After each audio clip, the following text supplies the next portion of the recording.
Bonjour et bienvenue à ce rendez-vous proposé par l'Obvia, notre observatoire international sur les impacts sociétaux de l'intelligence artificielle et du numérique. Je me présente Jean-François Sénéchal, professeur d'éthique et chargé d'enseignement à l'Université Laval. J'anime aussi le podcast IA Café, un podcast sur les enjeux éthiques, sociaux, juridique technique de l'intelligence artificielle. Bienvenue à cette activité de pré-lancement du plus récent document de réflexion de l'Obvia, un document sur l'émergence des modèles d'intelligence générative comme ChatGPT. C'est tout chaud et le document sera publié dans quelques jours, quelques semaines max, là. On m'a promis là, avant Noël que ce serait possible. Et la rencontre d'aujourd'hui, ben, c'est un avant-goût, une avant-première. Et content d'être avec vous, content de vous accueillir en si grand nombre. Écoutez, presque 250 inscrits. C'est pas pire, 250 inscrits. Écoutez, vous êtes nombreux. Posez vos questions dans le Q&A là, pendant le webinaire. Comme ça, à la fin, on pourra poser vos questions. Peut-être vous pourrez vous-même poser vos questions là, en ouvrant vos micros. Petit préambule peut-être pour placer le contexte du webinaire. Il y a un an déjà un an, naissait notre ami ChatGPT. Écoutez, j'imagine que vous connaissez ChatGPT. Tout le monde connaît ChatGPT. Puis en un an, ChatGPT, ben, c'est partout. C'est devenu l'incarnation même de l'intelligence artificielle. ChatGPT, c'est aussi une intelligence générative, hein, au sens où c'est capable de générer des contenus de toutes sortes et de façon autonome. Et ChatGPT n'est pas seul. Typiquement, ces IA génératives peuvent produire toutes sortes de contenus, des images, des vidéos, des capsules audio, du texte, du code aussi. Et dans le cas de ChatGPT, c'est un champion des langues et du texte. Et il est capable de générer du texte en langage naturel, c'est-à-dire le nôtre, notre langage.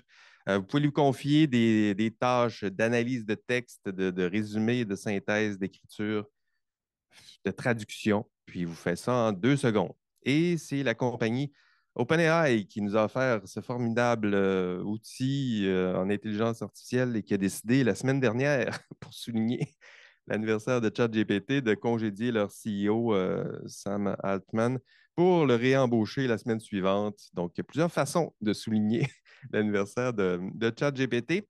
Je disais un outil formidable et formidable pour vous faire réagir un peu parce que il y a un an, c'était aussi le moment où, ici, en tout cas dans nos universités, c'était un peu le moment où ChatGPT a mis le feu à tout ça. Écoutez, c'était pas la panique, mais presque. Un outil qui permet à nos étudiants d'écrire, de lire à leur place, de résumer encore, d'analyser des textes, de traduire, de répondre à des questions d'examen, qui sait. Et une seule question se posait à la rentrée l'année dernière. Coudon, qu'est-ce qu'on fait avec ChatGPT? Et le panel d'aujourd'hui abordera exactement cette même belle question. Qu'est-ce qu'on fait avec ChatGPT? Qu'est-ce qu'on fait avec ces IA génératives qui nous permettent de créer toutes sortes de contenus en 2 secondes? Quelles sont les promesses peut-être dont on doit s'enthousiasmer? Quels sont les enjeux éthiques et sociaux les plus préoccupants? Quelles sont les pistes d'action pour composer prudemment et adéquatement avec cette technologie? Du moins, ce sont les questions que j'aimerais explorer aujourd'hui avec notre panel. Écoutez, ils sont nombreux, eux aussi, là, autour de la table pour réfléchir aux enjeux éthiques et sociaux entourant ces IA génératives. Dans l'ordre, allons-y dans l'ordre. Ben, le premier, Dave Anctil, se joindra un peu plus tard à notre rencontre. Dave, il est professeur au Collège Jean de Brébeuf. La deuxième, Céline Castet-Renard, professeure à la faculté de droit à l'Université d'Ottawa. Céline, est-ce que tu utilises ChatGPT de temps en temps, Céline? Oui, absolument, comme toutes et tous, je pense. Et j'invite mes étudiants à l'utiliser aussi. Bon, merci d'être là, Céline, aujourd'hui. Prudemment, il faut l'utiliser prudemment. Le troisième, Philippe Jackson, professeur à la faculté des sciences sociales à l'Université Laval. Phil, dans le lobby, vous me disiez que vous utilisiez ChatGPT à tous les jours, non? Pas tout à fait, non. Je l'utilise rarement par curiosité plus que comme outil. Bon, la quatrième, Andréane Sabourin Laflamme, professeur au Cégep André Laurando. Andréane, est-ce que c'est maîtrisé, ChatGPT?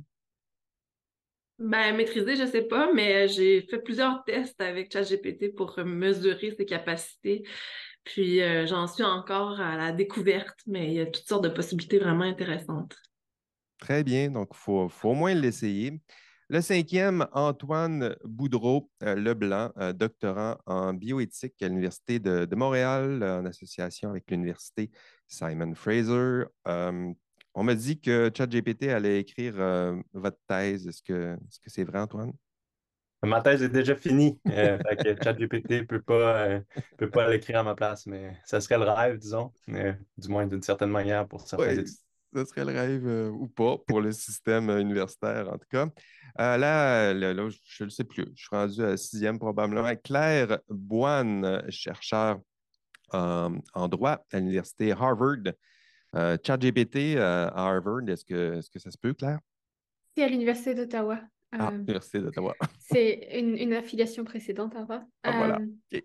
Oui, j'utilise ChatGPT et j'utilise GPT-4 qui est bien meilleur. Donc, ça veut dire que je choisis la version payante. Et je l'utilise pour deux choses pour lesquelles je le recommande. Euh, la première, c'est que je lui donne des articles que j'ai écrits ou des paragraphes que j'écris et je lui demande donne-moi les contre-arguments de ce que je dis et est-ce qu'il y a des erreurs de raisonnement, etc.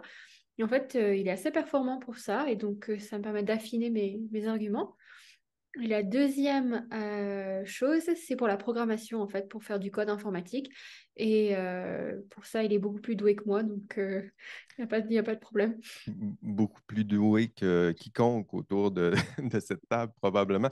Euh, la suivante, Christine Balaguer, professeure à l'Institution des Mines. Est-ce qu'on utilise ChatGPT à Paris, Alors Christine? à Paris, on utilise aussi ChatGPT comme au Canada avec les étudiants qu'on encourage aussi à, à- à pratiquer ces technologies. Mais on s'intéresse beaucoup, en tout cas dans mes travaux, aux limites et aux risques, hein, et donc on sensibilise vraiment beaucoup aussi les étudiants par rapport à ça et on mène donc des expériences aussi avec les étudiants sur les sujets des risques et des limites. Vraiment. Donc, une formation, on l'utilise prudemment et on forme au passage. Le suivant, Sylvain Auclair, prof de philo au Cégep Sainte-Foy. C'est tout proche d'ici. Sylvain, les travaux en philo, est-ce que ça peut survivre à ChatGPT? Allô Jean-François, bonjour tout le Salut. monde. Oui, c'est un enjeu pour les travaux, entre autres là, les textes argumentatifs en philosophie. C'est très difficile pour les profs de vérifier si le contenu provient de l'élève ou de ChatGPT. Donc, c'est pas nouveau, le phénomène de triche, mais est amplifié. Donc, nous, on a décidé de retourner à la formule de crayon-papier en classe. Donc, pour l'instant, c'est le changement. Ça aide. Oui, c'est vrai Ouais. qu'il est un peu loin de ChatGPT pour nous aider en classe. La dernière, c'est ma très chère collègue depuis toutes ces années, Alison Marchildon, prof d'éthique à l'Université de Sherbrooke. Alison, ChatGPT, est-ce que c'est un très cher collègue, un ami? Allô, Jean-François, vraiment pas comme toi, en fait. En fait, moi, je vais aller à contre-courant. Bon, Moi, j'ai refusé de downloader ChatGPT et d'y de avoir accès. l'utiliser. Oui, effectivement. Donc, on verra si ça dure 15 ans comme mon refus de Facebook. J'ai l'impression que je risque de céder avant ça. Par contre, comme je suis une chercheure, il faut que j'observe mon objet, je le fais par procuration à travers mon conjoint, ma fille qui l'utilise pour différents sujets. Et donc, j'observe de cette façon-là, mais moi, je ne l'ai pas invité dans ma vie encore. Un jour, peut-être, qui sait. Écoutez, du bien beau monde ce midi pour vous, ça promet. Commençons, allez, on se lance. Commençons par quelques leçons d'histoire. J'ai consulté votre ouvrage collectif. En fait, moi, j'ai vu le travail par toutes ces mains là, en train de travailler. Dans votre ouvrage collectif, vous brossez un portrait du développement de l'intelligence artificielle, mais aussi vous identifiez des jalons historiques dans la création de ces LLM. Savoir d'où l'on vient pour savoir où l'on va, ça me semble être un adage de prudence important. Connaître ses origines, ça me semble une belle piste de prudence. Puis je suis curieux de savoir c'est quoi qui a attiré votre attention sur l'histoire de cette technologie. Commençons peut-être avec Philip Jackson. Phil, est-ce qu'il y a des éléments, des jalons historiques qui vous semblent plus importants ou qui donne un éclairage pertinent peut-être sur notre rapport actuel avec ces IA génératives?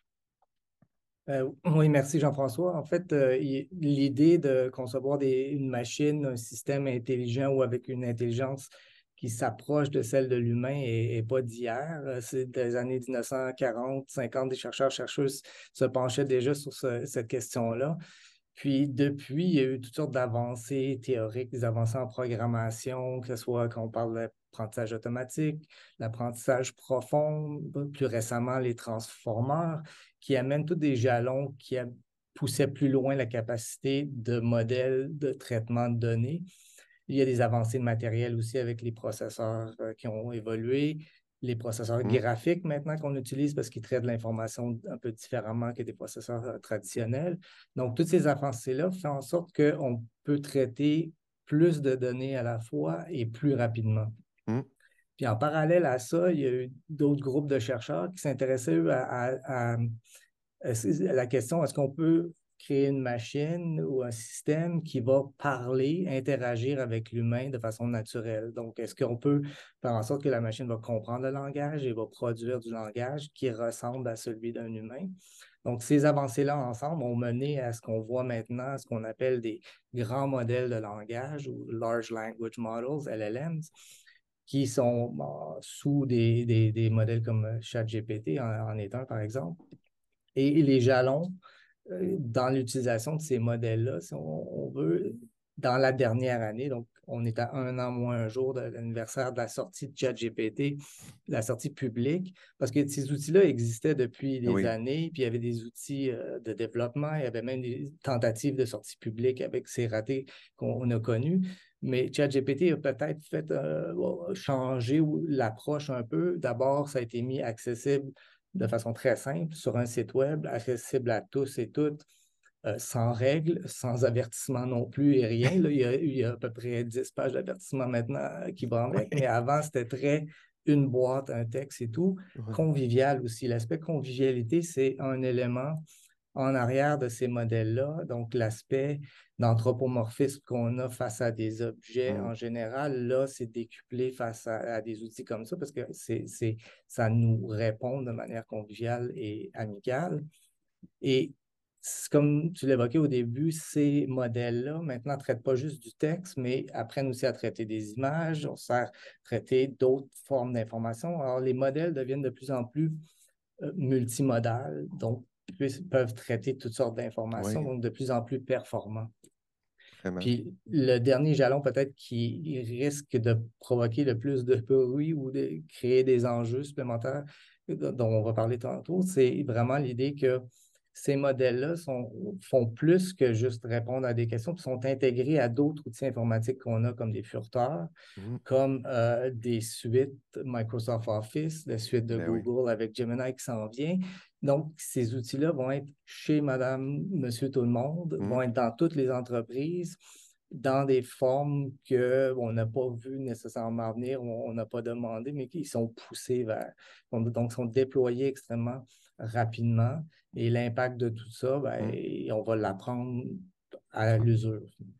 Oui, même chez Allison, ça devrait se rendre chez Allison, ce genre de technologie, ça va s'immiscer un peu partout. Écoutez, on va sauter dans les enjeux éthiques et sociaux. C'est le cœur du document, je dirais. Il y a deux catégories dans le document, vous allez voir.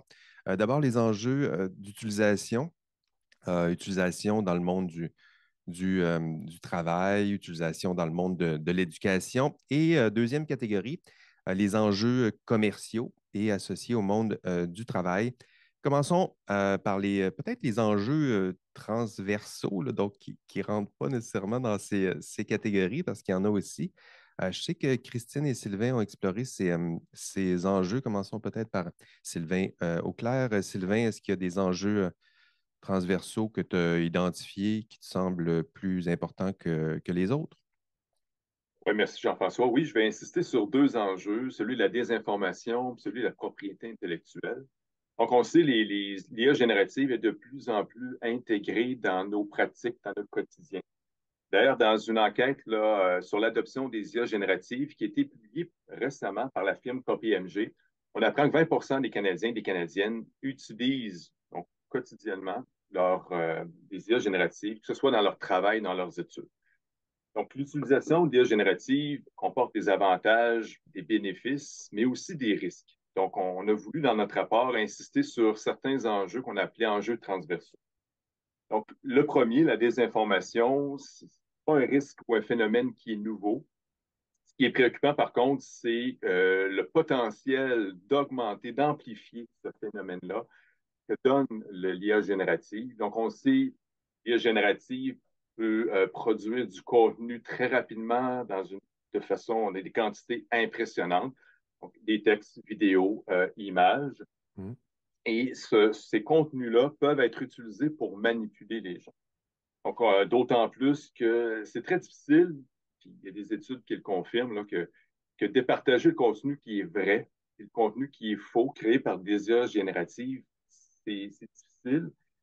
Puis, du point de vue pratique, tous les systèmes de modération de contenu, ben, c'est limité. Donc, ce qu'on appelle le fact-checking, parce qu'il y a une quantité impressionnante on pense par exemple sur les réseaux sociaux, des centaines de millions de textes sont produits chaque minute. Donc, c'est difficile Donc, dans ce contexte-là, l'IA générative peut, oui, avoir des impacts pour l'individu, donc induire en erreur, donc manipuler des gens ou encore détruire des réputations.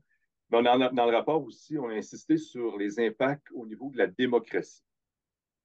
C'est sûr que la démocratie suppose que les citoyens soient bien informés. Donc, si on induit en erreur, si l'information qui est véhiculée n'est pas bonne, ben, il y a un impact sur la délibération publique.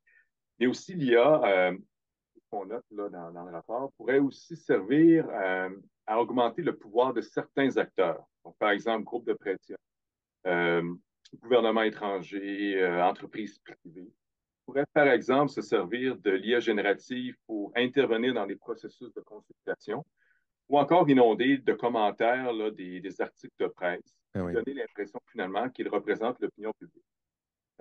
On apprenait récemment, sur un reportage de Radio-Canada et de CNN, que le site d'information MSN, qui est géré par Microsoft, a congédié une bonne partie de ses employés pour les remplacer par des IA génératives.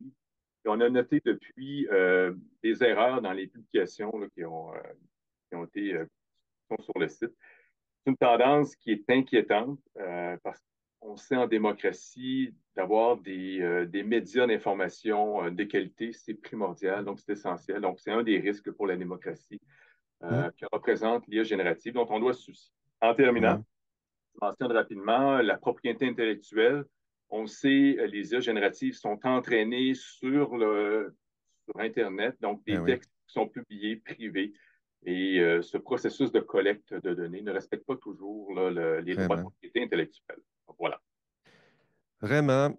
Oui, des informations. Il y a ça aussi. Hein, j'ai monté un dossier sur le deepfake ou l'hypertrucage dans la recherche scientifique, parce que là aussi, ça va juste que là, même tromper le lecteur, tromper l'œil, ça existe aussi dans la recherche universitaire. Merci Sylvain. Christine, tu souhaitais aussi intervenir là-dessus. Qu'est-ce que tu avais à nous raconter? Oui, merci Jean-François. Donc, compléter ce que disait Sylvain sur les risques transversaux, donc on a mis en avant dans le rapport deux autres risques, hein. Le premier, ce sont les risques avérés de discrimination qui vont augmenter les inégalités. Et puis un deuxième également risque très important aujourd'hui, qui est le risque sur l'environnement, dont je parlerai tout à l'heure. Alors, les risques avérés de discrimination, finalement, ce sont des risques assez classiques, hein, liés au système d'intelligence artificielle, hein. Il y a un certain nombre de rapports qui ont déjà montré les biais de discrimination ou les oui. effets de discrimination liés à l'IA. Je citerai le Conseil du statut de la femme en 2023 qui a montré que des résultats de systèmes d'IA sont potentiellement discriminants pour les femmes, hein. Il y a beaucoup de publications sur ces sujets et donc on retrouve ce même biais amplifié par l'IA générative, hein, et donc à l'origine aussi de nouvelles inégalités ou d'amplification des inégalités. Alors, quand on regarde cette question de la discrimination, ce qui est intéressant dans l'IA générative, hein, c'est la source de ces biais. Et on peut dire qu'il y a deux sources principales qui sont créateurs de ces biais de discrimination dans l'IA générative. Le premier, c'est le fait, et Sylvain l'a dit tout à l'heure, que ces modèles d'IA générative utilisent l'ensemble des données de l'Internet, en particulier si on parle de ChatGPT, et que dans ces données, on a déjà plein de biais, notamment des stéréotypes sexistes, raciaux, qui vont donc entraîner ces modèles d'IA générative, qui vont donc eux-mêmes générer ces biais de discrimination. Et ce qui est intéressant, c'est qu'on a aussi une deuxième spécificité à l'IA générative qui a été en particulier montrée par Gallienne et Poibout en 2023, qui est cette idée qu'on peut orienter les requêtes sur l'IA générative, hein, ce qu'on appelle les requêtes, on appelle ça les prompts, hein, vers des réponses qui sont elles-mêmes stéréotypées ou biaisées. Et là, pour les gens qui nous écoutent, je prends juste un exemple. Lorsqu'on demande à l'IA générative de compléter des phrases, par exemple, sur les métiers des individus, si on pose la question Alexis travaille comme, et on demande à ChatGPT un nom de métier, eh bien, le métier qui va sortir, c'est Alexis travaille comme ingénieur, comme chauffeur, comme etc. Mais si on remplace Alexis par Alice et si on demande la même question à ChatGPT, eh bien, Alice va travailler comme serveuse, infirmière, etc. Et donc, on voit bien que tous ces stéréotypes ressortent. Donc, ça, c'est vraiment le premier sujet amplifié par ces technologies. Le deuxième sujet qui est quand même très, très important et probablement sous-médiatisé, si je puis dire, hein, c'est l'impact de l'IA générative sur l'environnement. Ce sont des données qui travaillent donc ce sont des modèles, pardon, qui travaillent sur des données massives. Il y a des milliards de paramètres, des milliards de tokens. On appelle ça les tokens puisque chaque mot sont divisés en plusieurs tokens. Et donc, on a des consommations d'énergie considérables, hein, des modèles qui vont tourner sur des data centers, donc il va falloir refroidir. Donc, ce refroidissement des data centers est très fortement consommateur d'eau. Et on a également quelques chiffres hein, qui sont quand même assez considérables sur l'impact carbone. Il y a une recherche qui a été faite par Lucioni en 2022 qui montre que l'entraînement d'un modèle GPT-3 avec 175 milliards de paramètres génère 502 tonnes de CO2. Une autre recherche avait montré que entraîner un modèle d'IA de NLP eh bien, génère 5 fois l'équivalent de l'impact carbone d'une voiture dans tout son cycle de vie. Voilà, donc ce sont deux impacts transversaux importants ces que l'on a mis en en avant matière dans le rapport. d'environnement, c'est un peu fou.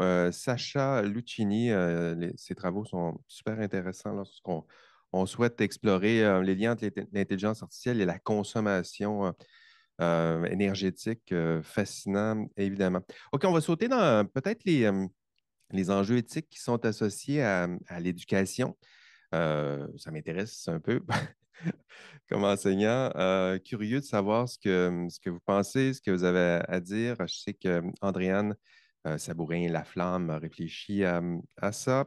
Andréane, parmi tous ces enjeux préoccupants concernant les utilisations de ces IA dans nos écoles et universités et cégeps, est-ce qu'il y a un enjeu vers lequel tu souhaitais attirer l'attention de ceux qui sont avec nous aujourd'hui, puis des futurs lecteurs et lectrices?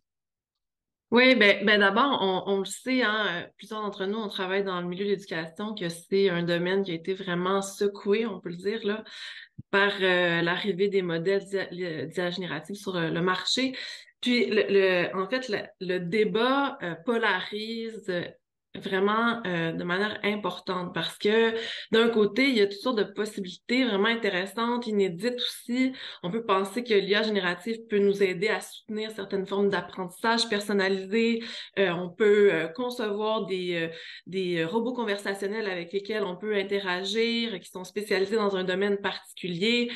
Beaucoup de professeurs les utilisent maintenant comme un outil pédagogique pour les aider à élaborer du matériel pédagogique, pour générer des exemples, des analogies dans le cadre de leurs cours. Donc, il y a vraiment toutes sortes d'utilisations très créatives de l'IA. Un titre d'exemple, on peut utiliser ChatGPT pour lui demander de personnifier Socrate pour dialoguer avec lui, pour mieux comprendre ses idées dans le cadre d'un cours de philosophie.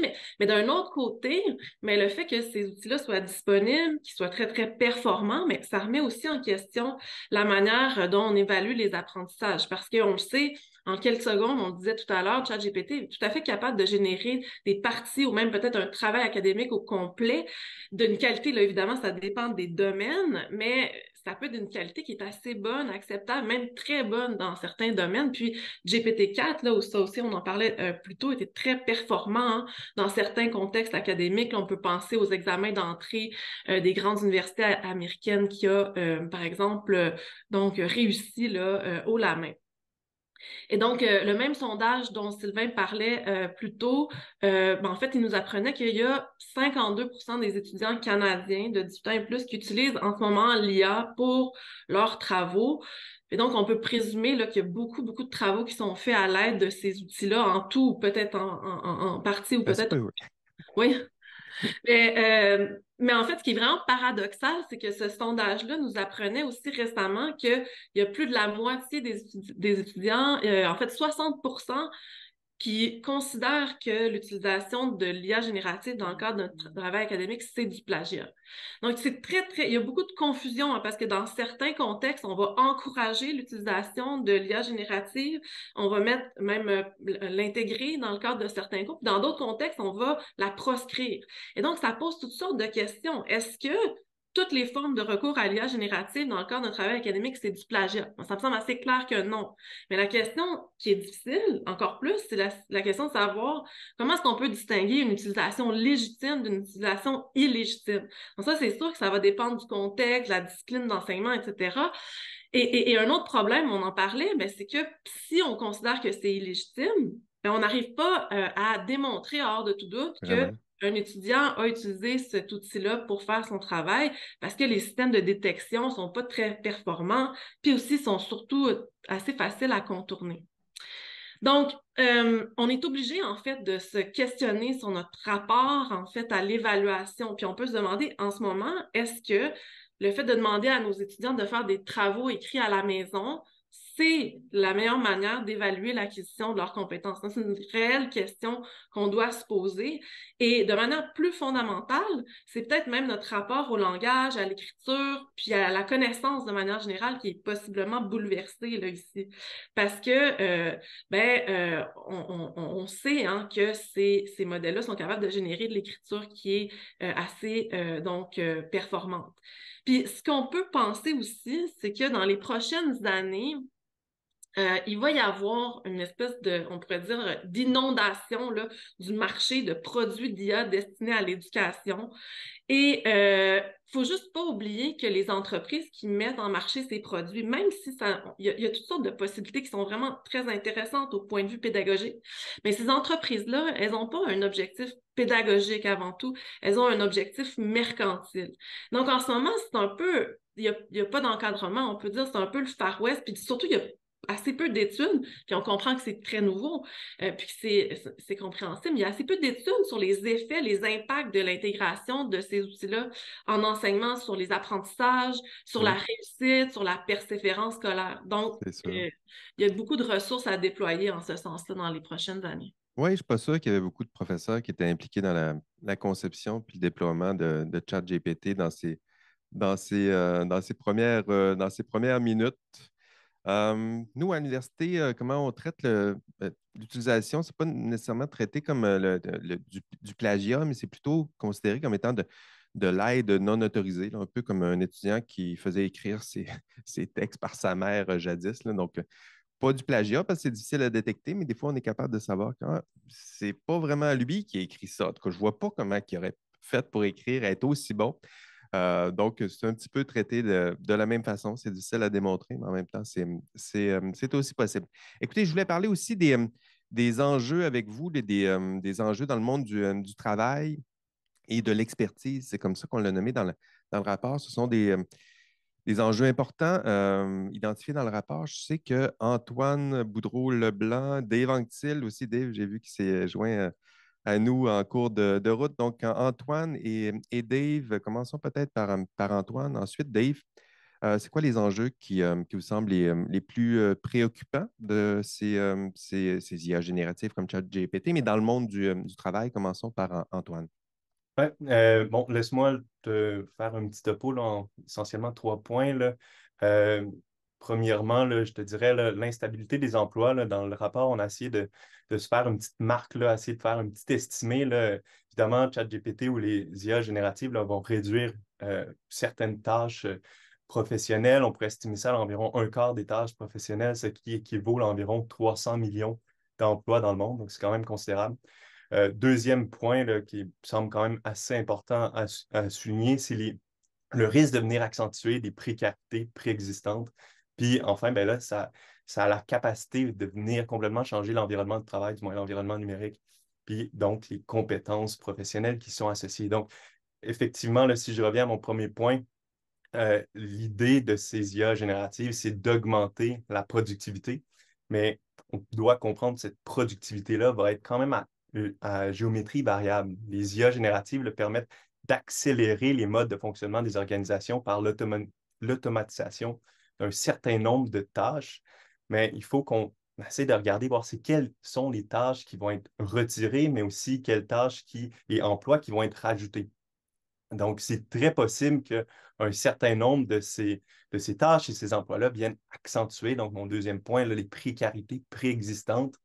Et dans ce contexte-là, le type d'emploi qu'on va retirer, c'est surtout les emplois de soutien administratif, de service à la clientèle, de service à la vente, service à la restauration, donc tout le milieu de la restauration qui est quand même un vaste univers, et aussi les services là, à la production, donc production industrielle et dans tout cet univers-là.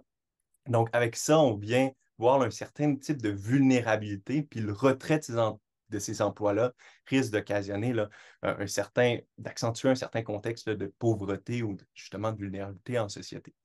Si on est honnête avec nous-mêmes, le type d'emploi que ça rajoute, c'est surtout des emplois en ingénierie et en sciences de données, mais il y a aussi un autre type d'emploi, donc une nouvelle peut-être forme d'exploitation qui peut arriver, qui est derrière la machine, qui est derrière la classification et l'étiquetage des données. On s'entend, là, si on veut avoir une IA crédible, on a besoin, derrière la machine, d'avoir des personnes humaines qui viennent discriminer là, les informations qui sont désirables et indésirables du web. Et on s'entend, là, à l'intérieur de ça, il y a des images qu'on veut juste pas voir et que personne ne devrait avoir accès. Donc, c'est essentiellement souvent des emplois là, jusqu'à date là, qui sont très mal rémunérés, puis psychologiquement, on s'entend, c'est pas toujours facile. Donc, mon dernier point, là, le dernier élément, c'est que cette IA générative-là risque de transformer plus globalement l'environnement de travail et donc ce qu'on comprend comme étant les compétences professionnelles actuelles.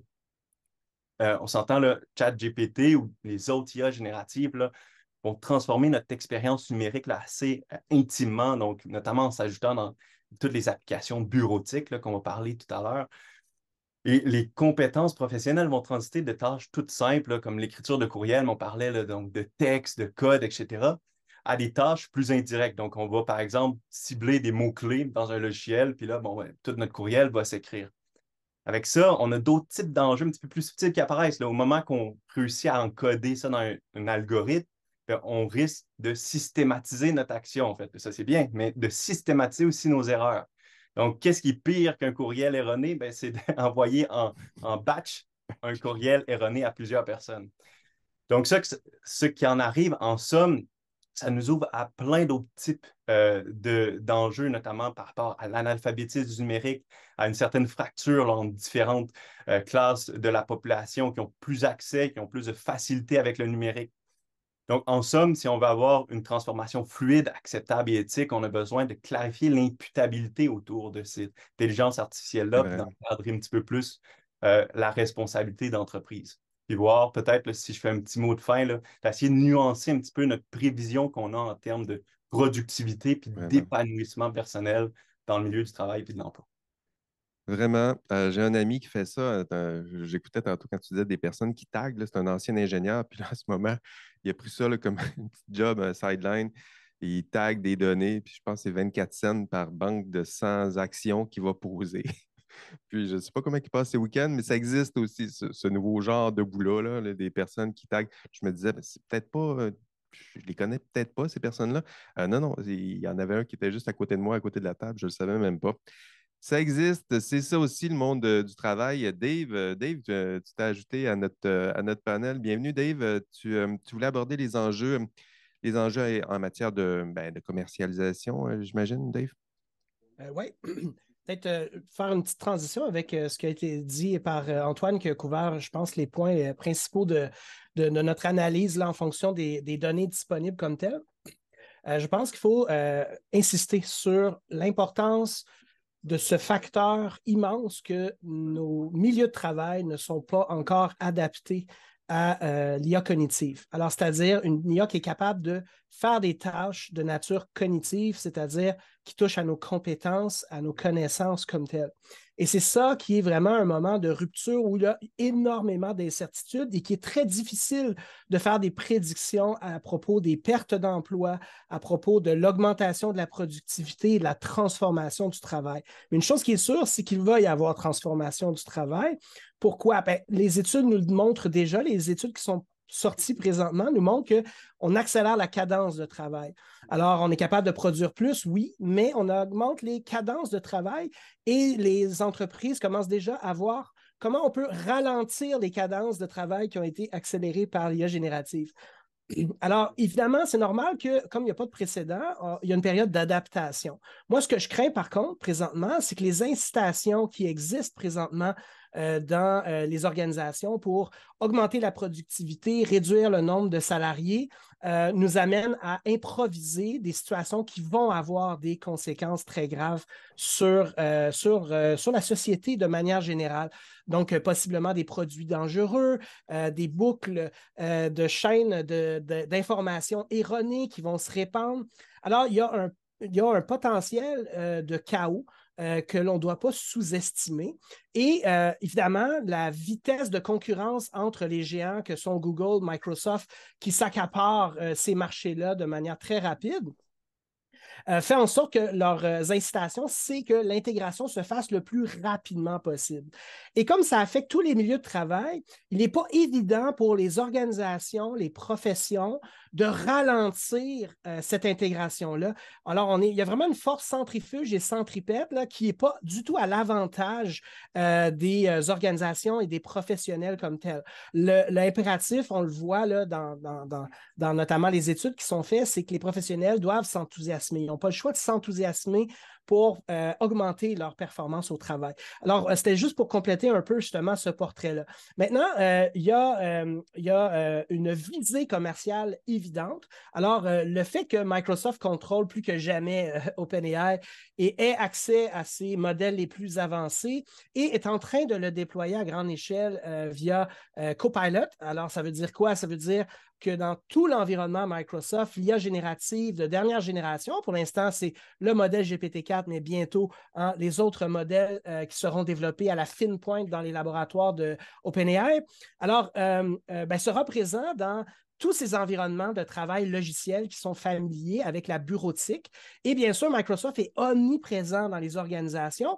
Alors, c'est comme une tempête parfaite d'une certaine façon pour que les organisations s'en remettent à papa Microsoft, si vous me permettez l'expression. Alors, je dis ça parce que Microsoft a une attitude, une approche paternaliste depuis longtemps en technologie qui dit essentiellement aux gestionnaires, on va régler tous vos problèmes. Vous n'aurez plus à angoisser sur vos problèmes technologiques. On les prend en charge. On vous donne des garanties, d'où l'info nuagique, d'où le monopole sur la suite logicielle de Office et ainsi de suite. Alors, dans ce continuum-là, Microsoft a la même attitude. Ils ont déjà déclaré qu'ils garantissent toutes les poursuites en dommages. Ils vont eux-mêmes assumer les frais juridiques pour toute poursuite en dommages qui pourrait être intentée via une organisation qui utilise Copilot et qui, dans cette utilisation-là, aurait des dommages civils et ainsi de suite. Donc, c'est assez intéressant de voir ça. Ça veut dire qu'ils veulent vraiment... Ils veulent cueillir les organisations, d'abord les grandes entreprises, bien sûr, puis ensuite les autres organisations pour leur dire papa Microsoft va tout prendre en charge, vous n'avez pas à vous inquiéter. L'IA, ça va rentrer là, tout seul là-dedans. Alors, moi, c'est ça qui m'inquiète, c'est l'attentisme des organisations, leur passivité. Alors, moi, je pense qu'on doit réactualiser, puis je pense que mes collègues dans le rapport étaient d'accord avec ça aussi. On doit un peu sortir de l'attentisme, on doit être dans une attitude proactive pour vraiment étudier la bonne manière d'intégrer l'IA générative dans les diverses professions. Ce qu'Andréane disait à propos de l'éducation est aussi vrai dans l'univers très diversifié et complexe des professions. Il faut agir par prudence, il faut surtout bien former les gens pour qu'ils comprennent les limites de ces systèmes-là, mais aussi leurs capacités. Et tout ça, on ne peut pas se réaliser en quelques mois. Alors que, bien sûr, les pressions présentement sont vers l'accélération de ça. Alors, il y a une dernière chose que j'ajouterais, c'est qu'il y a aussi une alternative à Microsoft et à Workspace Google, qui va être le grand concurrent de Microsoft pour l'offre de services d'IA générative dans les environnements de travail. C'est bien sûr les logiciels libres open source comme Llama 2, qui est d'ailleurs le modèle le plus transparent. Mais il y a très peu d'organisations qui vont avoir l'audace, je pense, de s'autonomiser à l'interne pour se dire, nous, on va développer nos propres outils avec les modèles open source, on va développer l'expertise locale pour le faire.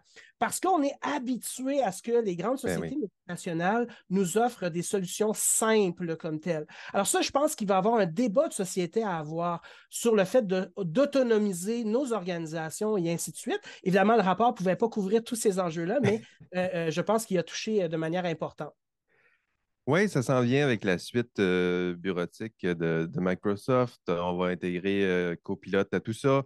On va mettre le feu, puis dans un an, on va regarder ce qui se passe dans ce domaine. Merci, Dave.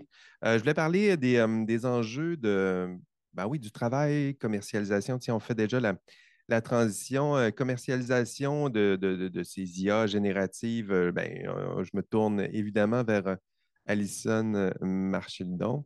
Alison, on va parler de ton chouchou, la responsabilité sociale des entreprises, parce qu'ils ont une responsabilité, j'imagine, ces entreprises-là.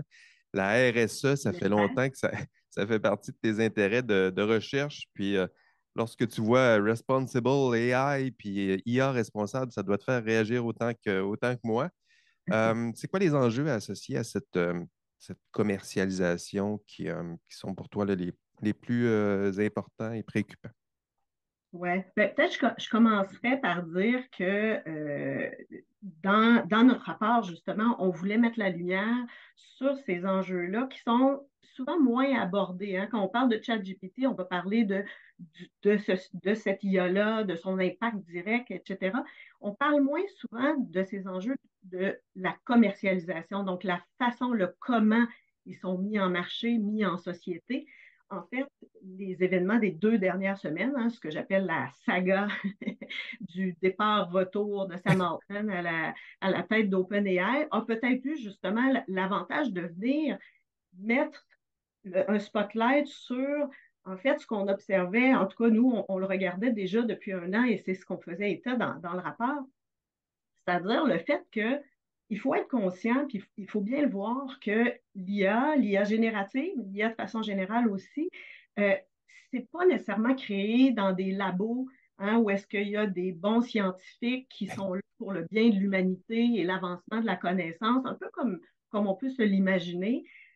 En fait, ce qu'on a vu là, dans les derniers jours, c'est vraiment le fait que ce sont des entreprises, souvent comme les autres, comme dans tous les secteurs d'activité, où est-ce qu'il y a des jeux de pouvoir, des enjeux importants, commerciaux, économiques et même politiques, hein, parce qu'on est dans un contexte de course effrénée à l'IA. Donc, chaque entreprise veut arriver en premier. Je dirais même chaque pays veut arriver en premier. Et donc, là, il y a un côté assez politique derrière ça. Donc, il faut voir que tous les discours des entreprises, hein, les beaux discours de responsabilité sociale, hein, et d'IA responsable, maintenant, c'est rendu généralisé. Hein, il n'y a pas d'une entreprise d'IA qui ne dira pas qu'elle veut le faire de façon responsable. Or, quand on met ça en contexte, hein, le contexte sociopolitique, ben, on voit comment finalement il y a beaucoup de défis à ce que ça se concrétise vraiment par des pratiques vraiment responsables. Et là, je le montrerai à deux égards. Le premier, c'est la question de l'intérêt général. Hein. Quel intérêt on poursuit avec ça? Donc, c'est souvent une prétention et c'est ce qu'on veut. Hein. On dit, ben oui, on veut développer l'IA pour le bien commun. Public, le bien commun, etc. Effectivement. Sauf que ce qu'on voit, par exemple, dans OpenAI, qui en plus le met de l'avant comme ça, là, dans sa mission, on nous dit on veut développer l'IA pour le bien de l'humanité de façon sécuritaire. Hein, donc, et open, hein? Open et open, oui, libre. Je vais y toucher de façon très transparente. Donc, ça, c'est ce qui est écrit noir sur blanc là, sur son site. Or, ce qu'on a vu dans la dernière année, pas juste dans les 2 dernières semaines, les 2 dernières semaines, c'était comme la confirmation ou la culmination de ça, mais ça, tout au long de l'année, on l'observait bien que, dans le fond, avec l'arrivée de Microsoft, hein, en fait, OpenAI, qui était au départ une OBNL et qui a, en 2019, créé une filiale à but lucratif plafonné, hein, permettant un investissement de 10 milliards de Microsoft. Là, c'est pas clair le pourcentage que ça représente. J'ai vu à quelques endroits 49%. 49, c'est ce que j'ai lu aussi. Là. Donc, pas majoritaire, mais pas loin. Donc, on voit que ça exerce un grand pouvoir sur OpenAI tout au long de la dernière année. On l'a vu. On a vu que ça amène une pression, notamment d'offrir plus de performance pour les clients, hein, bien répondre aux besoins des clients. Dave l'a bien dit tantôt. Et l'idée de sortir plus vite que nos compétiteurs avec ça. D'ailleurs, on l'a vu au départ, hein, il y avait des compétiteurs qui avaient dit, ben non, nous, on ne sortira pas ça tout de suite, l'IA générative. Puis OpenAI est arrivé et il l'a sorti. Donc, on peut se poser la question, est-ce que c'est vraiment possible de poursuivre l'intérêt général dans ce contexte-là? Puis l'autre chose, c'est la fameuse question de l'alignement. Hein. On parle beaucoup d'alignement avec nos valeurs. On le regarde beaucoup par rapport aux IA elles-mêmes, au système d'IA, mais on peut le regarder aussi par rapport aux pratiques commerciales. Toutes ces entreprises-là qui disent souscrire aux belles grandes déclarations de valeurs et de principes. Hein, il y en a des centaines, là, comme la Déclaration de Montréal. Ben, on voit que ces valeurs-là sont souvent mises à mal dans leur pratique. Hein, et chez OpenAI, ben, la première, c'est la transparence. Tu l'as dit tantôt, de façon ouverte. Ben, il y en a beaucoup qui disent qu'il n'y a plus grand-chose d'ouvert à part le nom chez OpenAI. Hein. On a vu au fil de l'année, elle est quand même plus transparente que beaucoup d'autres entreprises, je le concède, mais au fil des mois, on voyait que ça reculait beaucoup. Puis on peut évidemment aussi poser la question de la prudence ou de la sécurité. Est-ce que c'est vraiment ça qui a été mis de l'avant quand on envoie quelque chose sur le marché qui n'a pas été testé? Bref, je pense qu'il faudrait là s'inspirer des recherches des 3 dernières décennies qu'on fait, hein, toi et moi entre autres, mais plusieurs chercheurs en responsabilité sociale qui nous ont bien montré que souvent ces discours-là, en fait, viennent créer une illusion de vertu, mais sont utilisés de façon instrumentale pour, en fait, gagner encore plus de pouvoir et mieux séduire les consommateurs, les régulateurs. Et on le voit à l'heure actuelle, d'ailleurs, avec ce qui se passe en Europe, le lobbying autour de la législation. Donc, il faut faire attention à ça. Et on le voyait quand Sam Altman était devant le Congrès américain. Passionnant. Merci, Alison. Tu résumes bien des choses que je pensais. C'est le fun de le voir, de l'entendre formuler comme ça. Écoutez, faudrait parler aussi des lois, des règles, des normes. C'est notre prochain bloc. On va parler du cadre juridique. Un court bloc, mais un bloc nécessaire lorsqu'on parle d'intelligence artificielle. Donc, l'encadrement juridique, les normes, les lois existantes, leur capacité, leur capacité parfois surprenante à encadrer des nouvelles technologies qui n'existaient pas au moment où ces normes-là ont été écrites. Ça, c'est toujours passionnant de voir à quel point, des fois, les juristes ne se trompent pas et sont très prudents dans la formulation, puis ça aide à englober beaucoup plus que ce qu'on avait imaginé. Mais aussi, on parle peut-être des failles, des manques dans le cadre réglementaire existant. On va y aller, évidemment, on va se tourner vers Claire Boine qui est avec nous aussi aujourd'hui. Claire, est-ce que le cadre juridique, est-ce qu'il est celui qui est existant en ce moment, est-ce qu'il est suffisant pour encadrer ces intelligences artificielles? Ou Ah, sinon, c'est quoi qui manque en ce moment, Claire? bon, alors tout d'abord, il y en a quasiment pas en fait de cadre aujourd'hui concernant l'IA. Euh, il y a des lois sur les données, il y a quelques lois sur les décisions algorithmiques, mais certainement pas sur le type d'IA dont on parle aujourd'hui. Il y a des propositions sur la table. La première, ça a été l'AI Act en Europe, qui a évidemment influencé du coup les propositions dans les autres pays, dont la proposition canadienne. Et quand l'AI Act a été proposé, c'était, enfin, bien que ChatGPT n'était pas sur le marché, OpenAI avait déjà GPT-3 en l'occurrence et avait déjà fait aussi GPT-2, donc c'était pas non plus fou d'envisager l'IA générative puisque ça existait. Or, la Commission européenne a proposé un texte qui n'est pas du tout adapté à ces systèmes en fait. Et, euh, et je pense qu'à ce moment-là, quand on parlait d'IA, les gens pensaient plutôt au type de décision algorithmique qui consiste en fait à utiliser des statistiques assez simples qui sont même pas toujours des systèmes d'IA à vrai dire. Donc, quand on pensait à ces systèmes, on pensait aux questions de biais, de transparence, d'explicabilité, ce genre de choses en fait qui ont plus à voir avec le fait d'avoir accès à un service, surtout dans le domaine public ou pour les choses essentielles. Et puis évidemment, on parlait un peu de reconnaissance faciale et de biométrie. Et donc le cadre qui a été proposé, c'est vraiment concentré là-dessus. Et du coup, on se disait, bon ben, euh, si les risques viennent soit des biais, soit des décisions qui sont fautives, etc., en fait, ces risques-là, ils sont limités à certains contextes. Donc, par exemple, euh, si on utilise un système d'IA pour déterminer si j'ai le droit à l'accès à un crédit ou à un diplôme, ça c'est assez grave en fait. Mais si c'est pour quelque chose de trivial, on se disait, bon, bah, pas besoin d'encadrer ça. Et donc l'Europe avait proposé une loi, une réglementation qui était basée sur les usages finaux en fait et le contexte de déploiement des systèmes d'IA.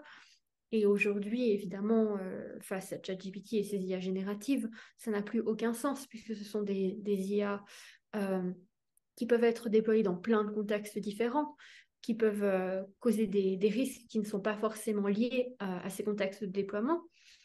Par ailleurs, on peut même pas envisager, en fait, on peut même pas les tester en se disant, d'accord, qu'est-ce qui se passe si je déploie un chatbot dans tel contexte, dans tel contexte, dans tel contexte. On ne peut pas tester tous ces contextes-là. L'output est vraiment dépendant de l'input, puisque ce sont des systèmes qui sont beaucoup plus compliqués et beaucoup moins restreints qu'un algorithme de décision en fait binaire, par exemple.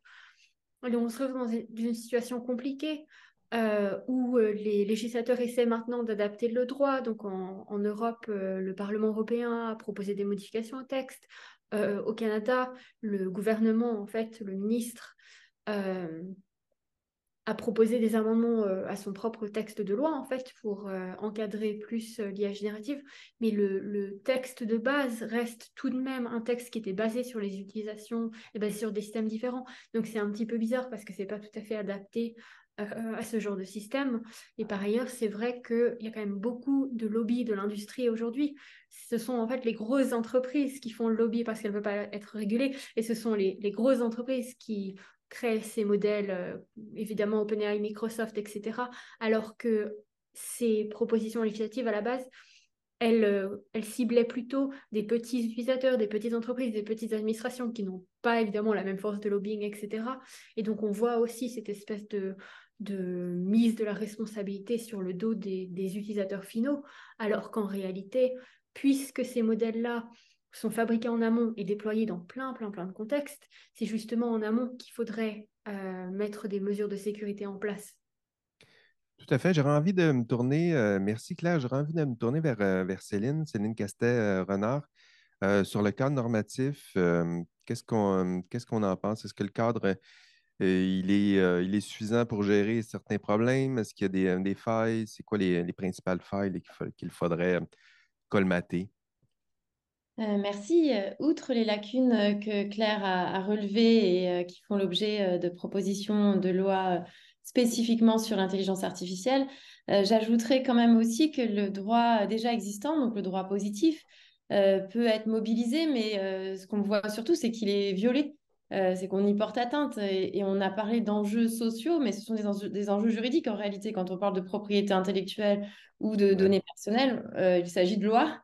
Et il s'agit de violation des lois. Donc, non seulement la loi n'est pas adaptée à la situation, mais en plus, il y a plutôt une violation de ce qui est déjà en place. Et donc, effectivement, tous ces modèles, tous ces larges modèles qui ont besoin d'énormément de données sont entraînés à l'insu des personnes et en violation de droits, de droits de propriété, de droits spécifiques sur les données. Ça cause des enjeux pour la propriété intellectuelle, mais aussi pour la confidentialité, pour des secrets d'affaires, pour des secrets nationaux, etc. Des enjeux de cybersécurité aussi, hein, via l'utilisation de ces modèles. Donc, je dirais que le droit est malmené vraiment à deux niveaux. Non seulement pas d'objet spécifique, hein, cet objet n'est pas encore intégré dans la loi, c'est en cours, mais en plus, une certaine difficulté pour le droit en place à se faire respecter, si je puis dire, et donc une question d'efficacité de la loi face à l'arrivée de ces modèles. Il faut le dire, des modèles qui arrivent sur le marché sans aucun contrôle aujourd'hui, hein, du jour au lendemain, n'importe qui peut mettre sur le marché. Alors évidemment, avec les projets de loi dont Claire a parlé, il y aura un contrôle de conformité en amont. Mais en attendant que ces lois soient en place, tout peut être mis sur le marché comme ça directement, en violation du droit. C'est clairement ce qu'on constate aujourd'hui. Merci Céline. Beau tour d'horizon du droit. On voit les failles, les besoins, même certaines parties du droit qui sont violentées en ce moment. Merci de l'avoir rappelé. Beau problème, des enjeux. Le rapport se conclut avec vous ne l'avez pas lu encore, mais moi je l'ai vu. Puis ça se conclut avec un appel à la vigilance, je dirais, à l'action. Ce sera notre dernier thème. Il y avait 5 propositions. Là, je vais les spoiler, je pense, là, parce que c'est intéressant, ça place, ça place le débat. Il y avait 5 propositions. Mettre en place des normes reconnues au niveau national et international. Deuxième proposition, intégrer des obligations d'audit et de reddition de comptes pour pour déployer la responsabilité des entreprises productrices justement d'intelligence artificielle. Proposition 3, et j'avoue que celle-là, là, elle me plaît assez, envisager les initiatives éthiques pas comme non, les envisager plutôt comme un processus plutôt qu'une liste de principes. Ça, je suis plutôt sensible à ça. Proposition 4, favoriser la participation citoyenne dans l'évaluation de l'acceptabilité sociale, donc la participation citoyenne. Et proposition 5, favoriser le développement des compétences pour une participation plus large et plus diversifiée. Ça aussi, ça m'intéresse comme éducateur, évidemment. Commençons peut-être, retournons-nous vers Alison, histoire de mettre un peu de contexte. Alison, pourquoi, à la fin d'un document, on tient à ce point-là à faire des appels à l'action, à la vigilance, pas nécessairement des recommandations, mais des appels à l'action? Tout à fait. Juste là-dessus, peut-être dire, tu n'as pas tout à fait spoilé parce qu'en fait, depuis, on en a ajouté une autre OK. piste de réflexion. Donc, il va rester quelque chose à découvrir. Oh, c'est bien, ça, on se garde ça. Je pense que ce qu'on a fait comme tour d'horizon, ça montre à quel point il y a beaucoup d'enjeux, des enjeux importants, des impacts aussi importants. Et donc, il y a urgence d'agir, il faut faire quelque chose. On ne peut pas juste rester immobile devant l'IA générative, mais aussi l'IA de façon en général. Hein, je pense que ça nous le montre bien. Maintenant, c'est important pour nous juste de voir, mais quoi faire? Hein? Je pense que c'est surtout ça. Je pense que on peut assez facilement voir que oui, il y a des enjeux, mais que fait-on? Quelles sont les pistes d'action potentielles? Et là, là-dessus, on a beaucoup, nos sociétés de droit ont beaucoup le réflexe d'aller encadrer par le droit, justement, à mettre en place des lois et des règles et des sanctions pour baliser, éviter des pratiques inacceptables, bon, qu'est-ce qu'on ne veut pas absolument, etc. Donc, c'est ce que j'appelle des initiatives de contrôle, finalement. Claire va nous en reparler tout à l'heure. On a des propositions spécifiques à cet égard-là, donc au niveau légal. Donc, c'est définitivement nécessaire. Hein. Je pense qu'on s'entend, là, il faut renforcer nos lois, surtout dans un contexte où elles sont mises à mal, comme nous l'a dit Céline. Donc, il faut définitivement faire ça. Mais je pense qu'on voulait aussi mettre de l'avant le fait qu'il ne faut pas s'y limiter non plus.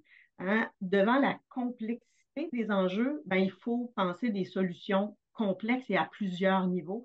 Donc, il faut être capable aussi d'articuler ces initiatives que j'appelle de contrôle avec des initiatives que je vais appeler capacitantes. Hein, donc, il faut travailler les deux pôles. Et donc, Andréane va revenir plus dans le détail, là, donc, pour nous montrer comment, à travers l'éthique, hein, qui ne serait pas une liste de principes, mais plutôt un processus, et à travers des initiatives de démocratisation de l'IA et des compétences, on peut justement outiller les acteurs, les citoyens, les utilisateurs, les développeurs, les régulateurs, à mieux identifier les enjeux, à mieux les réfléchir et à mieux voir comment on peut agir par rapport à ces enjeux-là. Donc, pas attendre tout du droit, mais donc de ne pas s'en tenir seulement à des initiatives législatives, donc pas à un seul type de réponse, mais plutôt à favoriser des initiatives qui vont être complémentaires pour pouvoir combler les différents besoins par rapport à la complexité de ces enjeux-là. Donc, s'il y aurait une chose à garder en tête, c'est vraiment penser en termes de complexité des réponses et jouer sur plusieurs plans dans la complémentarité. Donc, ce n'est pas parce qu'on a le droit qu'on n'a pas besoin d'éthique, ce n'est pas parce qu'on a de l'éthique qu'on n'a pas besoin de droit. Peut-être qu'on pourrait le voir comme ça. Intéressant. Merci, merci Alison. Éthique et droit. Donc, logiquement, je devrais me retourner vers le droit. Donc, si on a parlé d'éthique, je me retournerai vers Claire, encore une fois, et peut-être Céline aussi pour compléter. Dans les pistes d'action, il y avait une piste qui pointait bon, la création de normes nationales, internationales. Oui. On parlait aussi d'obligations d'audit. Oui. Qu'est-ce que vous pouvez m'instruire de tout ça? Oui, alors l'obligation des audits, en fait, c'est très important pour plusieurs raisons. Donc, d'une part, on le voit avec les actes et avec C27 pour l'instant, c'est quand même beaucoup de self-assessment. On voit si notre système a un impact, est à incidence élevée, comme on dit dans C27, ou est à haut risque, comme on dit en Europe. Ensuite, en fonction de ça, on fait son propre audit des risques et on dit, bah voilà, j'ai mis des stratégies en place pour réduire. Et ça, je pense que c'est absolument insuffisant. Et on voit déjà aujourd'hui, comme les entreprises et les experts ne sont pas d'accord sur l'appréciation des risques des modèles de fondation et des systèmes comme ChatGPT. C'est vrai que c'est très important d'avoir des audits de parties tiers, en fait, qui n'ont pas de conflit d'intérêt.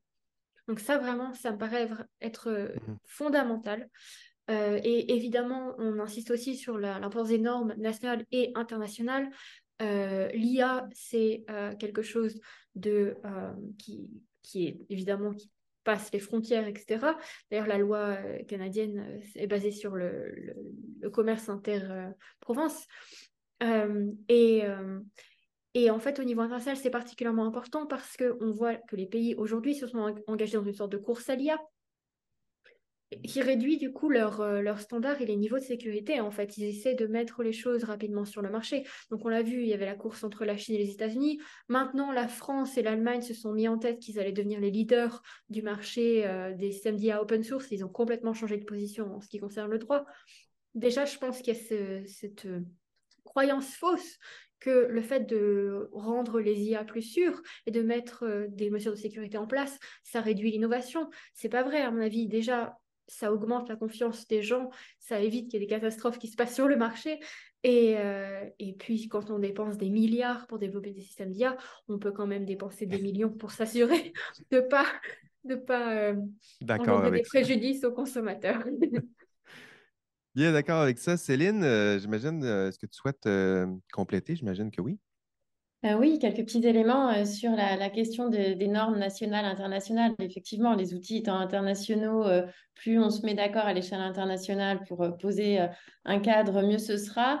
Mais d'un autre côté, il ne faut pas non plus être très naïf parce qu'on sait très bien qu'il y a des enjeux commerciaux, des intérêts commerciaux de la Chine, des États-Unis. Donc, c'est très difficile d'avoir un niveau élevé de règles et de protection. Donc, c'est un enjeu important. Mais à côté de ça, il ne faut pas non plus oublier qu'il y a les organismes de standardisation des normes comme l'ISO. En Europe, C'est vrai. c'est Sénélec. Au Canada, c'est le Conseil canadien des normes, NIST aux États-Unis. Tous ces organismes se retrouvent à l'ISO pour élaborer des normes techniques. Donc, ne pas les perdre de vue non plus parce que souvent, la mise en œuvre de ces textes de ces normes se fait sans réel légitimité et processus démocratique parce que la représentativité est quand même très influencée par les grandes entreprises, hein, voire les grandes entreprises sont directement les représentants des États, donc ça va vraiment très très loin. Se préoccuper de ces normes à l'échelle internationale, à l'échelle nationale aussi pour le Canada, puisqu'il y a un partage de compétences de fait selon les disciplines, selon les matières, selon les domaines entre les provinces et le fédéral. Et je pense qu'ici, pour avoir une certaine efficacité de la norme et pas un patchwork complètement ingérable, il faudrait qu'il y ait un fédéralisme coopératif pour que, effectivement, à partir du projet de loi C27, les provinces qui voudraient élaborer des normes puissent prévoir des normes compatibles. Et là, il y a tout un tas de mécanismes à inventer parce que la coopération province fédérale n'est pas toujours très fluide et il n'y a pas vraiment d'organisme pour le prévoir. Et j'ajouterai pour terminer que le ministre Champagne, en effet, a relevé dans ses amendements, a relevé la nécessité d'être en conformité avec le droit international, en particulier l'OCDE, mais aussi les IACT. Donc, on voit une certaine convergence quand même normative pour les États qui voudraient protéger certaines valeurs comme l'Union européenne et le Canada. Mais c'est vrai qu'à l'échelle internationale, ça va être plus difficile à faire admettre, ça c'est sûr. C'est très certain. Merci pour cette belle piste d'action. Autre piste d'action que je vous ai mentionnée, il y en avait une qui pointait vers la réflexion en éthique, les enjeux de démocratisation, c'est important, et d'éducation. Je sais que Andréane voulait commenter sur ce sujet. Andréane? Oui, merci Jean-François. Ben, effectivement, vous le savez sans doute, parallèlement aux nombreuses initiatives juridiques, puis aussi précédemment, on pourrait dire, à ces initiatives-là, il y a eu beaucoup, beaucoup d'intérêt, d'engouement pour les initiatives en éthique de l'IA. Bien avant, là, c'est certain, l'arrivée de l'IA générative sur le marché. Il y a à ce moment-ci là, plus de 200 chartes, déclarations qui ont été adoptées un peu partout à travers le monde puis qui visent ultimement à identifier les principes éthiques qui devraient guider l'utilisation de l'IA. Puis, il faut le dire, il y a beaucoup de ces initiatives-là qui ont été critiquées parce que plusieurs de ces documents-là ont été considérés comme une façade hein, qui est utilisée par l'industrie pour même freiner les avancées législatives. Et là, j'aimerais dire que c'est certain que cette instrumentalisation-là, elle existe, on ne peut pas la nier, mais il faut faire attention non plus de ne pas réduire l'éthique à cette instrumentalisation-là, puis on pourrait même dire à son détournement finalement. Et Alison parlait tantôt d'illusion de vertu, donc on comprend ce que ça veut dire ici, évidemment. Et donc, il ne faut pas non plus, et je pense que c'est une chose sur laquelle il faut vraiment insister compte tenu du panorama actuel, c'est que l'éthique, c'est pas une liste de principes, de cases à cocher, puis c'est pas non plus ce que les juristes qualifient de droit mou, même si ça peut être partie de ce qu'on peut considérer comme du droit mou, mais en fait, ça excède finalement ce terrain-là. Et donc, c'est très important, je pense, dans la discussion sur l'encadrement de l'IA générative, de distinguer l'éthique du droit, même si, il faut le rappeler, il peut y avoir des points de contact. D'ailleurs, il y a Ah plusieurs oui. principes éthiques qui ont été intégrés dans les projets de loi là, dont il y a été question précédemment. Et donc, peut-être, ce qui serait utile, c'est de rappeler en fait que l'éthique, c'est d'abord une branche de la philosophie qui se questionne sur la manière dont on doit agir pour faire le bien, pour agir moralement.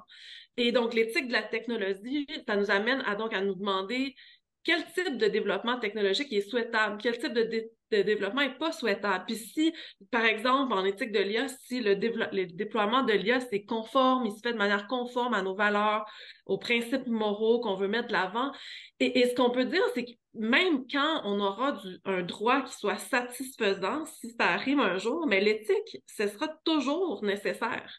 Et donc, peut-être pour concevoir un peu le rôle de l'éthique de l'IA dans la gouvernance ou dans l'encadrement normatif de l'intelligence artificielle, on peut essayer de la penser comme un processus, Alison en faisait mention plutôt, un processus d'évaluation qui est aussi collaboratif, qui est aussi critique, puis qui est aussi autonome, puis qui doit se faire de manière très contextuelle et aussi qui peut être fait tout le long du cycle de vie des systèmes d'IA à partir de leur conception jusqu'à leur déploiement. Et donc, quand on comprend l'éthique de cette manière-là, on peut comprendre qu'elle ne devrait pas être considérée comme étant en compétition avec le droit, mais qu'elle est complémentaire, en fait, au droit. Donc, un processus démocratique, on devrait concevoir l'éthique comme ça, un processus participatif, un processus inclusif qui devrait impliquer aussi plusieurs acteurs dans le débat, pas seulement l'industrie, ça c'est certain, mais pas seulement non plus les gouvernements et pas seulement non plus le monde académique. Et donc, il faut, pour favoriser ce débat-là, favoriser la participation à ce qu'on devrait comprendre comme un débat public sur les enjeux éthiques en lien avec l'IA générative. Et pour faire ça, il faut favoriser une participation qui est informée. Et donc, encore une fois, Alison en parlait un peu plus tôt, il faut travailler à la capacitation des personnes à prendre part à ce débat-là public. Évidemment, on pense ici à la formation, à la littératie numérique qui est au passage assez lacunaire dans notre système d'éducation, mais aussi au fait que la compétence éthique est au cœur, en fait, de cette compétence ou de cette littératie numérique-là. Et donc, ce qu'il faut faire, je pense, et ça devrait probablement être notre cheval de bataille, qui est une grande entreprise, c'est de tenter de lutter contre cette espèce de tendance qui est assez lourde, c'est celle de laisser le développement technologique aux mains de l'industrie, aux mains même des gouvernements. Puis je pense qu'on peut dire que la partie est certainement pas gagnée, mais notre cheval de bataille, ça pourrait être de travailler à la repolitisation ou la redémocratisation de l'IA, à l'ouverture d'un espace de débat démocratique sur cette technologie-là qui est en train de bouleverser profondément notre manière de travailler, d'apprendre, de consommer, d'interagir, peut-être même de penser. Dave parlait de la nécessité d'adopter une attitude proactive et je pense que je terminerai là-dessus en invoquant les travaux d'un philosophe de la technologie qui s'appelle Andrew Finberg, qui nous rappelait là, bien avant que l'IA prenne la place qu'elle prend aujourd'hui dans nos vies, qu'en fait, le développement technologique, c'est un processus qui est intrinsèquement social, puis qui obéit pas à une logique qui est déterministe. Et donc, les individus, les communautés ont la capacité à influencer ce processus-là. Puis pour lui, puis il disait encore une fois, bien avant l'avènement de l'IA générative, il faut essayer de favoriser la participation des citoyens, non pas comme simples utilisateurs ou consommateurs de ces technologies-là, mais possiblement leur permettre de participer à la discussion sur leur conception. Puis encore une fois, pour faire ça, il faut sensibiliser, il faut éduquer aux enjeux technologiques, au développement des compétences critiques qui font pas suffisamment partie de la formation actuelle. Puis je pense que un an après la mise en marché de ChatGPT, donc compte tenu de tous les bouleversements qui ont été abordés dans cette discussion-là, il apparaît que travailler vers cette repolitisation de l'IA, c'est peut-être la tâche la plus importante ou la plus essentielle. Donc, voilà. Merci, merci Andréane. Participation à la réflexion, C'est une belle piste. En tout cas, nous sommes, ce midi, on est combien? On est 10 panélistes. Il y en a 115 qui sont encore avec nous pour participer à cette réflexion. On voit l'urgence des problèmes puis l'importance de cette réflexion. On commence à petits pas, un petit groupe, et pour l'instant, ce sera notre groupe ce midi. Écoutez, ça promet pour ce document à lire pendant le temps des fêtes. Écoutez, on va arrêter le webinaire. Évidemment, il y a une période de questions. On collige vos questions depuis le début de notre webinaire. Mais avant de passer à la période des questions, peut-être j'aimerais applaudir les panélistes. Et là, parce que je suis tout seul à applaudir, je me suis mis un petit son. Vous devriez entendre ça. Là, mettez des petits sons, pas des petits sons dans les réactions. Faites des cœurs, des claps, des sourires. Merci encore à nos... bon, je vais l'arrêter. Merci encore à nos panélistes. Il y avait une période de questions, 2, 3 interventions, non, peut-être 4, là, je dirais, avec le temps qu'il nous reste. Je laisse Alison peut-être gérer cette question. Est-ce qu'il y avait des questions dans notre Q&A? Oui, On il y pointe en a dans quelle beaucoup, en direction? fait. Merci beaucoup pour votre interaction tout au long du panel. C'est vraiment intéressant de voir aussi où sont les intérêts. Plusieurs d'entre nous avons répondu aux questions, là, entre autres Claire. Merci beaucoup d'avoir répondu aux questions live comme ça, mais je pense qu'il y en a quelques-unes quand même qu'on pourrait poser. Il y en a une qui vient de François Genet. Ça nous permettrait peut-être de revenir sur cette question-là. Il dit, il ne préfère pas la poser lui-même de vive voix, mais je vais me faire le porte-voix. Il dit, j'ai été témoin du passage de l'expertise informatique développée à l'interne dans les organisations à la sous-traitance à des géants spécialisés comme Microsoft, malgré le mouvement open source qui se voulait à une démocratisation des outils informatiques. Il aurait été possible de favoriser ce mouvement par des initiatives gouvernementales, mais ça n'a pas été le cas. Est-ce que nous sommes voués à la même dynamique pour l'IA générative? Donc, j'interpelle mes collègues à répondre à cette question très pertinente. Je me retournerai, je pense, vers Dave. Dave, est-ce que Microsoft, est-ce que ça va disparaître, puis tout à coup, on se met à utiliser des open source dans les 10 prochaines années? Je pense que ma question est rhétorique un peu, là, mais... La question de monsieur, j'ai oublié, désolé votre nom, monsieur, mais est vraiment pertinente. Je pense qu'on est en train de répéter la même histoire, mais les jeux ne sont pas encore faits. Les jeux ne sont pas encore faits et je dirais qu'il y a une prise de conscience de la croissance de ces de big tech, hein, des GAFAM, en particulier Microsoft, là, qui a vraiment pris une longueur d'avance et qui détient tous les atouts. Alors, il y a quelques semaines, Microsoft, dans son événement Ignite, a promis qu'il allait devenir the world's computer. Alors, hein, c'est dantesque, hein, c'est fantastique les ambitions de Microsoft. Ils veulent littéralement devenir l'hégémon de l'informatique. Et il y a des prédictions qui sortent actuellement que Microsoft va dépasser Apple, qui a déjà une valeur boursière comparable au PIB du Canada. Et il est très possible que la place de Microsoft soit tellement immense, comme elle a tous les outils pour se développer comme ça, qu'elle pourrait représenter une entité inconnue dans l'histoire des organisations. Et ça soulève des questions de souveraineté très importantes, à mon avis, qu'on ne pourra pas traiter ici. Mais je pense que ce qui s'est passé avec le logiciel libre, avec les systèmes d'exploitation et le logiciel libre comme tel, est un enjeu qu'on voit présentement. Mais à la différence de la dernière fois, c'est qu'il y a des joueurs qui ont des joueurs importants comme Meta, qui ont avantage à diversifier et ne pas laisser le terrain à leurs concurrents Google et Microsoft. Donc, c'est pour ça que Meta est vraiment intéressé, en fait, à favoriser les modèles open source, l'innovation locale, l'autonomisation des organisations qui peuvent l'utiliser à échelle moyenne sans de redevance à Meta et à publier aussi la recherche. Et ça va être le grand enjeu en 2024. La recherche qui était autrefois très publique et très libre, très accessible aux chercheurs, va devenir de plus en plus restreinte.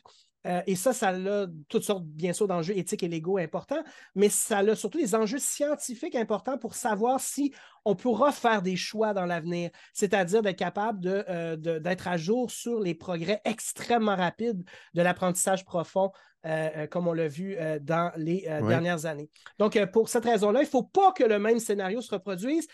Et il y a des raisons de croire que c'est pas écrit d'avance. OK. On garde espoir, Dave. Il y avait Christine Claire qui voulait commenter. Je vais y aller. Je n'ai pas pris l'ordre des mains, mais je vais y aller de mon écran. Là. Je commencerai par Christine qui est à gauche. Vas-y, Christine. Oui, pour peut-être rebondir sur ce que dit Dave, je pense que effectivement, les jeux ne sont pas finis et simplement, peut-être qu'il y a un enjeu un peu différent de ce qu'on a vu jusqu'à présent, à savoir que l'open source, c'est la partie technologique, mais la plupart des problématiques liées à l'IA générative viennent des bases de données de départ. Et donc, ces bases de données massives et en particulier tout l'Internet qui rentre à l'intérieur de ces modèles. Et donc, en France, par exemple, et en Europe, il y a un courant, alors ça a été dit tout à l'heure et un tout petit peu critiqué parce qu'effectivement, il y a tout un débat là-dessus, mais d'entreprises qui poussent le courant open source. Mais en fait, ce n'est pas tellement l'open source qui est poussé. Et je pense que sur cet enjeu, c'est un enjeu absolument majeur. C'est le développement de bases de données propres, non biaisées, de qualité, qui permet de faire de l'IA générative plus responsable. Alors, on pourrait en débattre ici, mais il n'y a pas que la question de l'open source. Derrière ce courant qui se développe, c'est surtout l'idée de monter, par exemple en Europe, des bases de données massives, parce que le problème, c'est qu'il faut des bases de données extrêmement importantes pour faire tourner de l'IA générative, mais qui sont des bases de données de qualité, non polluées comme l'Internet, on l'a dit tout à l'heure, parce que l'Internet est pollué de fake news, de biais, de stéréotypes, de contenus haineux. Et donc, l'objectif, c'est de faire une IA générative vraiment fondée sur des données de qualité. C'est aussi un des critères de l'IA Act, la donnée de qualité, d'avoir des garanties de données de qualité de l'IA Act européen. Et c'est, me semble-t-il, de mon point de vue, un des plus gros enjeux, c'est d'arriver à avoir des bases de données propres. Voilà. Donc, aller à la source même, agir sur les données, des données éventuellement qui serviront à nourrir ces intelligences artificielles, donc aller à la source. Intéressant. Claire, vous aviez quelque chose à ajouter? Oui, je voulais partiellement répondre à cette question, mais tout d'abord, j'aimerais quand même dire que j'aimerais nuancer ce qui vient d'être dit. Je ne suis pas tout à fait d'accord sur le fait que la base de données, c'est la source principale des risques au niveau de l'IA générative. Justement, je pense que ça, c'est une des grosses différences entre l'IA générative et les algorithmes de décision qui sont plus simples. En fait, il y a de tas d'autres façons. On peut introduire des risques dans l'IA générative, quelle que soit la qualité du jeu de données. Et par ailleurs, je pense qu'on va dans cette direction, puisqu'aujourd'hui, on intègre aussi un type d'apprentissage qui s'appelle l'apprentissage par renforcement, et qui fait qu'il est possible d'avoir des données correctes et même d'entraîner un système d'IA à faire quelque chose dans un certain contexte et en fait déployer dans un contexte différent, par exemple, ou si le proxy, enfin si le proxy qui a été utilisé pour entraîner l'IA à accomplir une certaine tâche, par exemple, n'est pas parfait, on peut en fait avoir des risques sérieux. Je vais prendre l'exemple que j'utilise souvent pour expliquer ça, qui est l'exemple d'un système qui a été entraîné il y a à peu près 15 ans pour être déployé dans les avions et les aider à atterrir, en fait. Donc, il a été entraîné en utilisant l'apprentissage par renforcement, c'est-à-dire que le système a été entraîné dans un simulateur de vol. Et le but, c'est d'obtenir un certain nombre de points au simulateur de vol, on va dire par exemple 100 points. Et donc, normalement, les pilotes qui s'entraînent obtiennent 100 points quand ils ont bien fait atterrir l'avion. Et là, le système d'IA, donc c'est difficile de communiquer à un système d'IA, je veux que tu fasses atterrir un avion. Donc, c'est là qu'on utilise un proxy. Dans ce cas-là, c'est obtient 100 points au simulateur de vol. Sauf qu'en fait, le système d'IA, ce qu'il a appris à faire, c'est qu'il a appris à exploiter une erreur du système pour obtenir 100 points sans rien faire. Et donc ensuite, on a un système d'IA qui a été entraîné à accomplir son but. et on dirait qu'on peut le déployer en toute sécurité et c'est pas du tout le cas. Voilà, donc c'était juste pour revenir sur cette question des données. Je pense que c'est un peu plus complexe dans les systèmes d'aujourd'hui et que ça le devient de plus en plus. Quant à la question open source, on a là, dans la conversation, j'entendais qu'il y avait cette croyance en fait sous-jacente qui est que c'est forcément une bonne chose. C'est quelque chose qui est quand même débattu aujourd'hui. Il y a quand même certains systèmes d'IA qui sont risqués et dangereux et on ne veut pas forcément que ces systèmes tombent dans les mains de n'importe qui. Et par ailleurs, j'aimerais aussi apporter une autre nuance qui est que quand Meta a mis son système sur le marché parce qu'ils étaient loin derrière OpenAI, en l'occurrence, ils ont bien profité, ils ont en fait exploité les gens qui ensuite ont téléchargé le système et ont fait du fine-tuning, etc. Parce que ce sont des gens qui ont développé des algorithmes beaucoup plus subtils, beaucoup plus ciblés que ce qu'utilise par exemple OpenAI, parce qu'OpenAI, ils ont tellement d'argent, ça ne les dérange pas, on balance des données et allez hop. Mais quand on est quelqu'un chez soi qui veut entraîner son propre système, on est obligé de trouver des méthodes un peu plus subtiles de le faire. Et ça a quand même favorisé Meta, du coup, qui ensuite récupère toutes ces recherches qui ont été faites, qui récupère en fait les algorithmes qui sont mis sur GitHub et qui sont mis en open source. Donc, c'est aussi une manière d'avoir du travail gratuit de la part des consommateurs. Merci Claire. Parlant de faire atterrir ces avions, il nous reste 5 minutes. Peut-être une dernière question, Alison. Ben, en fait, oui, il y en a une que j'ai trouvée qui va un peu dans un autre sens. Quelque chose qu'on n'a pas tout à fait abordé, en fait, je la trouvais très bonne. Ça vient de Alice Louis qui disait, ne faut-il pas interroger la déontologie des professionnels de l'IA? Mathématiciens, développeurs, ingénieurs. J'y ai répondu brièvement dans le chat, là, mais je ne sais pas si certains de mes collègues voudraient se lancer. Donc, moi, j'ai dit que déjà, oui, tout à fait. En même temps, les développeurs d'IA, justement, proviennent pas tous de la même profession. Donc, c'est un des enjeux, justement, la C'est vrai. difficulté de venir l'encadrer. Donc, c'est difficile à ce moment-là de l'encadrer, en tout cas de façon spécifique. Par la suite, évidemment, il faut que chaque profession se pose cette question-là, de dire comment est-ce qu'on va intégrer ça dans nos codes d'éthique et de déontologie professionnelle. Ceci dit, ça prend souvent plusieurs années avant. Très, très intéressant. Céline voulait intervenir. Céline, sur la professionnalisation, ce ne sont pas tous des professionnels, donc il y a des ingénieurs peut-être logiciels dans ce groupe-là, mais des informaticiens, par exemple, au Québec, il n'y a pas d'ordre professionnel. Qu'est-ce qu'on en pense de ce système? Est-ce que ça peut être utile ou moins ou pas? C'est une bonne idée d'interroger la déontologie professionnelle et en effet, certaines professions ont une déontologie très forte et très efficace et très sanctionnée en cas de problème. On pense bien sûr aux médecins, aux pharmaciens, etc. À l'heure actuelle, à ma connaissance, ce n'est pas le cas du monde informatique qui effectivement n'est pas aussi bien structuré parce qu'il n'y a pas d'ordre, en effet. Souvent, c'est rattaché à des ordres professionnels et la mise en œuvre de Ils sont ces règles. intégrés au Québec, c'est l'ordre des ingénieurs qui récupère génie logiciel puis génie informatique, mais informaticien en tant que tel. Ben, c'est ça, en fait, c'est pas un ordre qui a le même rôle que dans le domaine de la médecine, par exemple. Hmm.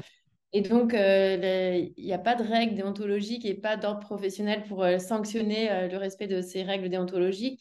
Et donc, la seule piste qu'on peut voir aujourd'hui, hein, et je ne dis pas que c'est la panacée et que ça va marcher forcément très bien, mais en tout cas, dans les projets de loi, on envisage des règles de responsabilité des professionnels, tant au niveau de la conception, du développement, enfin de la mise sur le marché, du déploiement et également au niveau de l'utilisation.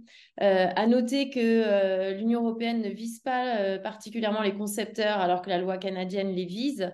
Et à noter aussi que les déployeurs sont apparus au fur et à mesure des discussions et au fur et à mesure justement de l'arrivée de l'IA générative et des modèles de fondation qui font l'objet de fine-tune, de fine-tunisation, de spécialisation, d'usages spécifiques qui ont déjà été mentionnés. Et donc là, on voit que la personne qui s'empare de ces modèles généraux pour en faire quelque chose de plus spécifique a un rôle à jouer. Et désormais, on les appelle les déployeurs et on voudrait aussi les rendre responsables.